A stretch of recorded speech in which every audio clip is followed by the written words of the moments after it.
Hello students, welcome back. Today I am going to begin a beautiful and thought-provoking poem by W.B. Yeats, The Second Coming. यह एक modern poem का क्रांतिकारी या revolutionary poem कह सकते हैं और बहुत ही ज़्यादा विजनरी पोएम है. Specially I am very much fond of this poem. मैं इस पोएम को बहुत ज़्यादा पसंद करता हूँ और बहुत ज़्यादा प्रभावित हूँ इस पोइट्री से, इस पोएम से.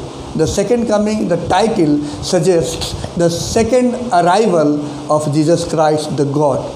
ठीक है, यानी गॉड अब विवश हो गए हैं, उनको दोबारा जन्म लेना पड़ेगा, आना पड़ेगा इस धरती पर सारी बुराइयों को मिटाने के लिए. तो ये दो लंबे स्टैंजा का जो पोएम है जिसमें ये बताना चाहते हैं कि क्या इस दुनिया में हो रहा है, इस पृथ्वी पर कैसे केवल बुराइयाँ ही बुराइयाँ स्थापित हो चुकी हैं और उन्हीं के पास ताकत है, पावर है और अच्छाइयाँ दब गई हैं.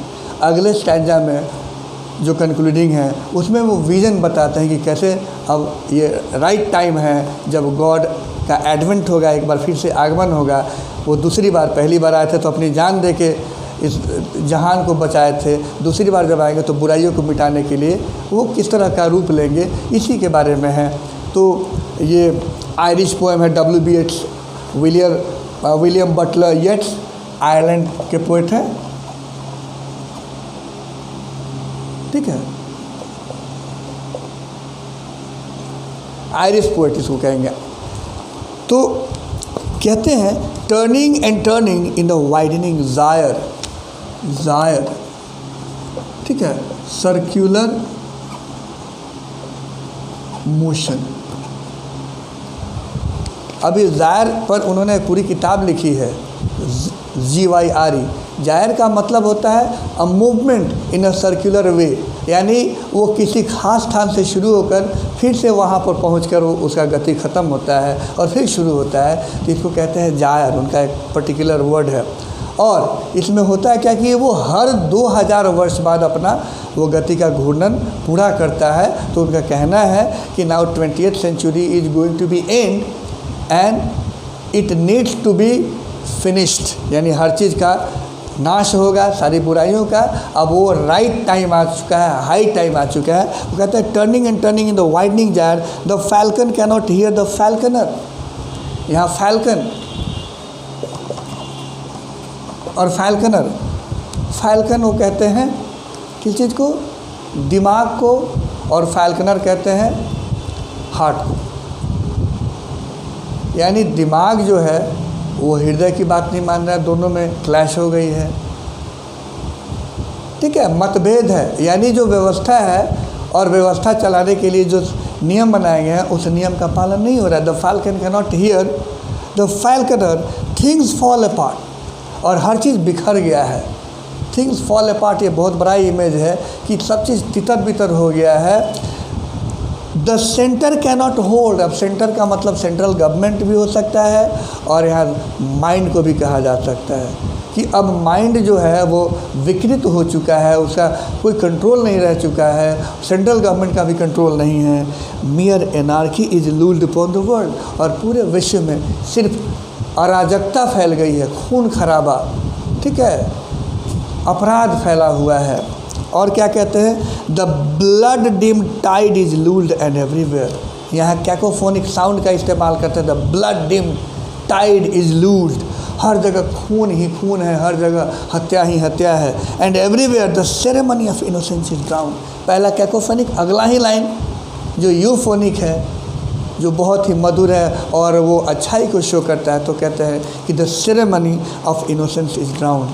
और जो अच्छाई है, इनोसेंसी है, वो डूब गया है, उसको ओवरलैप कर दिया गया, ओवरटर्न कर दिया गया है. यानी ताकत किसमें आ गई है, बुराई में, ठीक है, आतंक में. The best lack all convictions. कहते हैं कि जो सबसे अच्छा है, जिसमें अच्छाई है, जो समाज के लिए, दुनिया के लिए, इंसानियत के लिए, हर जीव जंतु के लिए, इस धरती के लिए, इस ग्रह के लिए अच्छा है, वो क्या है, उनको वंचित कर दिया गया, उनको साइडलाइन कर दिया गया, उनको मारा जा रहा है, उनको कुचला जा रहा है. वाइल द वर्स्ट, और जो सबसे घटिया है, जो सबसे खराब हैं, अपराधी हैं, हत्यारे हैं, are full of passionate intensity. आप वो क्या कह रहा है, एक राजनीति को भी बता रहा है कि दुनिया में जो देश में जो राजनीति चल रही है, तो जो सत्ता है, जो पावर है, ठीक है, जो शक्ति है इस व्यवस्था को चलाने के लिए, वो घटिया लोगों के पास आ गई है, वो हथियारों के हाथ में आ गई है, ठीक है।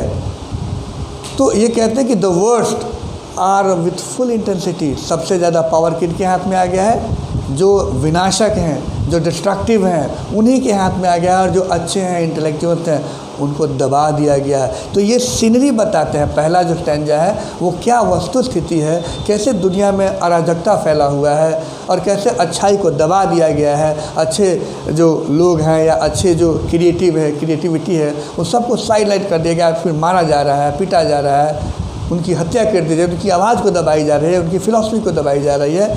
और जो हत्यारे हैं, जो गुनहगार हैं, ठीक है, वो जो हैं, जो इंसानियत के दुश्मन हैं, वो उनके हाथ में सत्ता है, उनके हाथ में पावर है, उनके हाथ में सारी शक्ति आ गई है। इसलिए ये अव्यवस्था, अराजकता फैली हुई है पूरी दुनिया में। अब अगला जो स्टैंजा है वो कहते हैं surely some revelation is at hand, निश्चित रूप से अब एक विजन है, ग्रेट विजन, दूरदर्शिता। कहते हैं कि surely some revelation is at hand, कुछ दिखाई पड़ रही है, कुछ दिव्य दृष्टि आ रही है, कुछ खुलासा हो रहा है। क्या? Surely the second coming is at hand.